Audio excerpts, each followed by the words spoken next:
이 프리랜서도 사실은 이제 일하는 사람인데 네. 일하는 사람들을 위한 제도가 적용이 안 되는 게 너무 많고 네. 그 중에서도 특히 코로나 전국을 거치면서 제일 좀 체감했었던 게 이제 돌봄 서비스 같은 어떤 육아 보조 서비스인 네. 것 같아요. 네, 네. 방송 작가들인 경우는 되게 이제 일하는 거를 증명을 해야 통상적인 이제 정부에서 제공하는 뭐 보육 서비스를 받을 수 있는데 제공받을 수 있는데 그거를 이제 입증하기가 증명하기 대단히 어려워요.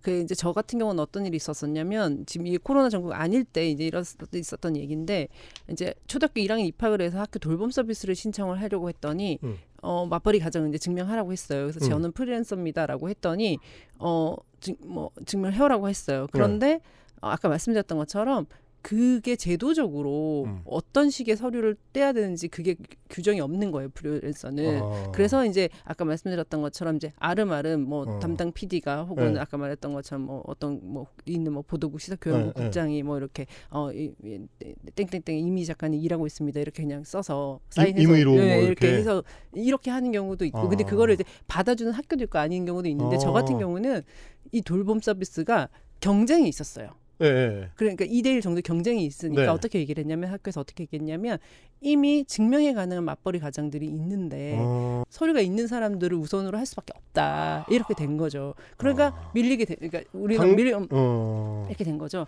당신의 서류는 규정 외의 사안이니까 규정 내에 있는 사람부터 먼저 하겠다. 왜냐면 어차피 이게 돌봄 서비스는 경쟁이 거의 2대1이었거든요. 이제 이런 일이 있었던 거죠. 통상적으로 방송 작가들이 일을 함에 있어서 서면 계약서가 없어요. 그렇죠. 없이 일하죠. 그러니까 그 서면 계약서가 없이 일하는 사람들에게 일하고 있음을 증명하라고 했을 때 이 방식, 이게 아까 말씀드렸던 것처럼 지금 제가 만약에 코로나로 인해서 아이는 학교 등교하지 않아. 그래서 내가 이제 보육을 전담으로 집에서 해야 돼, 재택으로 전담해야 됐을 때에 아마 정규직 직원이라면 이렇게 지금 아마 긴급으로 정부가 여러 가지 정책들을 내놓고 있잖아요. 근데 그런 정책들을 아마 지금 프리랜서 작가들은 정말 거의 그 정책을 이용하기 대단히 어려운 구조에 있을 것이다.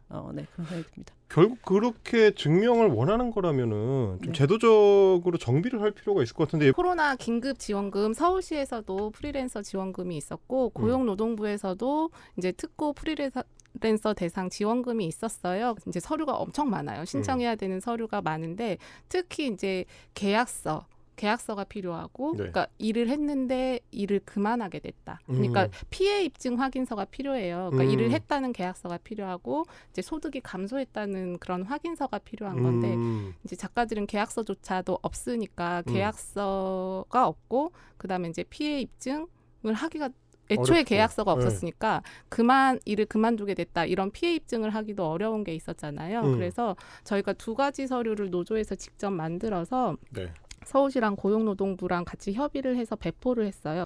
일단은 프리랜서 자격 확인서라고 해서 담당 PD의 사인, 그리고 이제 제작사일 경우 제작사 대표의 사인을 받은 자격 확인서. 그다음에 이제 피해 입증 확인서는 언제부터 언제까지 일을 했는데 중간에 지필이 중단됐다.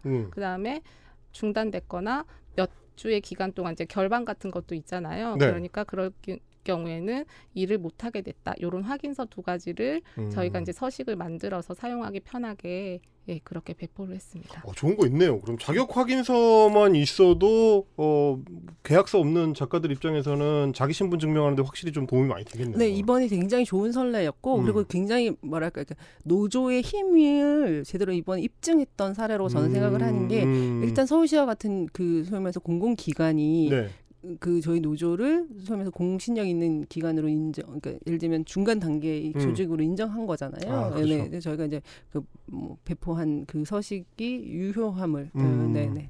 알겠습니다. 사실 이제 지금까지는 저희가 우리도 일하는 사람들이고 우리도 세금 내는 시민들이니까 우리도 남들처럼 같은 행정 서비스를 받을 수 있게 좀 보완을 해달라 이런 얘기들을 이제 주로 지금까지 했는데.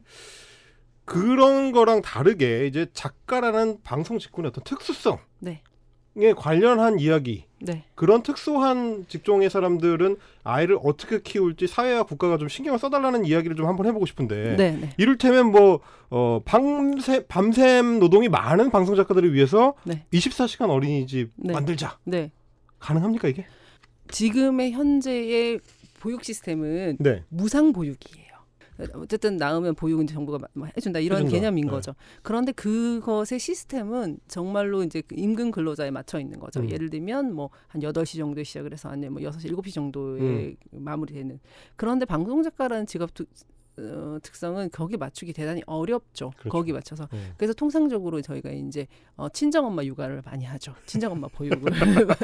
예, 친정엄마 보육 안 되면 이제 시엄마 보육, 시엄마 네. 보육 안 되면 이제 뭐 친언니, 친동생 보육. 네. 국가가 안 해주니까 사적 네트워크로 네, 하는. 네, 네. 방송 작가들이 보육을 함에 있어서 그 좀 이렇게 운영 시간이 탄력적인 시스템의 어떤 그런 보육이 필요하다. 그런 게 실제 논의가 지금 되고 있고요. 네. 그래서 좀 소개해드리고 싶은 게 일단 기본적으로는 지금 현재의 그런 어떤 딱딱한 보육 서비스로는 방송 작가들과 프리랜서 자영업 특히 이제 이게 방송 작가 문제 아니거든요. 네. 그 영세 자영업 하시는 여성 엄마들도 이런 문제들이 있거든요. 그래서 6시에 애가 이렇게 꼭 나와야 되는 어린이집 같은 경우에 네. 이게 되게 보내기 힘든 거잖아요. 그렇죠. 그래서 그것과 함께 지금 제가 꼭 소개시켜드리고 싶은 것이 아직 사실 논의가 아주 첫 단계고 아직 먼 얘기긴 한데 정부가 지역 거점형 공공 그 직장 어린이집을 지금 10개 정도, 전국에 10개 정도, 이거 수치는 조금 네, 다를 네. 수 있습니다만 어쨌든 시범 운영을 하고 있어요. 네. 그래서 강서구에랑 마포구에 지금 신설돼가지고 이제 운영을 하는데 이건 뭐냐면 그 어떤 한 직장 예를 들면 어떤 한 기업 예를 들면 삼성이에요. 그럼 직장 어린이집이 있죠. 네. 근데 그렇게 담을 수 없는 프리랜서나 특고나 자영업이나 혹은 영세하는 영세 사업자. 네. 사업자 이런 쪽에 지역의 직장 어린이집을 만들자 이런 개념이에요. 그런데 그거 이제 지금 그렇게 10개인데 그런 거 말고 상암에 방송 미디어 종사자들을 위한 이거는 직장 어린이집이라고 할 수 없죠. 이거는 그냥 거점형 지역 공공 어린이집 보육시설인데, 그러니까 미디어 종사자들은 되게 특징이 아까 말씀드렸던 불규칙하게 일하고 뭐 등등등하는 그런 특성들을 다 감안해서 한번 만들어 보자 하는 얘기가 지금 공공기관에서 조금 얘기들이 지금 진행되고 있어요. 말하자면 지역 특성까지 포괄하는. 네, 그걸 저기 산별이라고 그러거든요. 네. 산별 미디어 종사자들의 산별 특성을 감안한 보육시설도 한번 만들어 보자. 저는 이것과 관련해서 지금 논의에 제가 가끔씩 지금 참석을 해왔었는데 저는 이것이 상암에 들어오면 대단히 되게 그러니까 의미 있을 것이다 생각을 하면서 그런 생각도 들어요. 그러니까 방송 작가뿐만 아니라 그러니까 뭐 정규직 PD도 여성 PD야, 여성 PD 이런 분들 늦게 퇴근할 수 있는 거잖아요. 그렇죠. 그러니까 그런 분들 모두 다 이렇게 담을 수 있는 그런 보육시설들이 상암에 빨리 개설되면 좋겠다 하는 바람이 있습니다. 알겠습니다. 그 이제 뭐 슬슬 마무리를 할 시간인데 네. 이미지 국장님께서는 아이를 이제 오래 키워오면서 같이 일을 하셨던 입장에서 보셨을 때 네. 방송 작가들이 좀 마음 편하게 아이 낳고 키울 수 있기 위해서는 어떤 게 필요하다?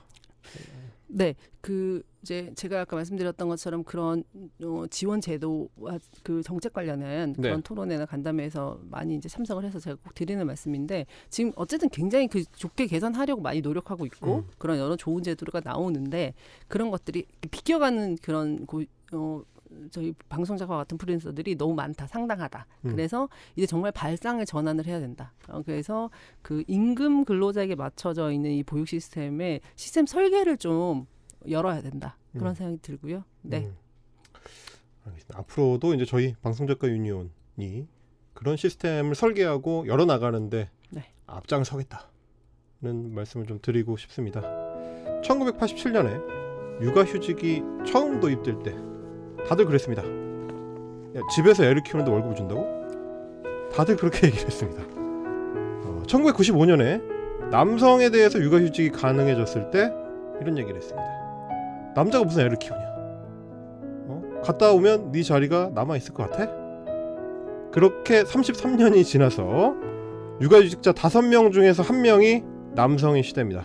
여전히 방송작가들은 그가 남성이든 여성이든 감히 육아휴직을 꿈꾸지 못하고 있습니다. 일하면서 아이 키우는 다른 많은 사람들처럼 우리 방송작가들도 당당하게 출산휴가와 육아휴직을 쓰는 너무나 당연한 날을 상상을 해봅니다.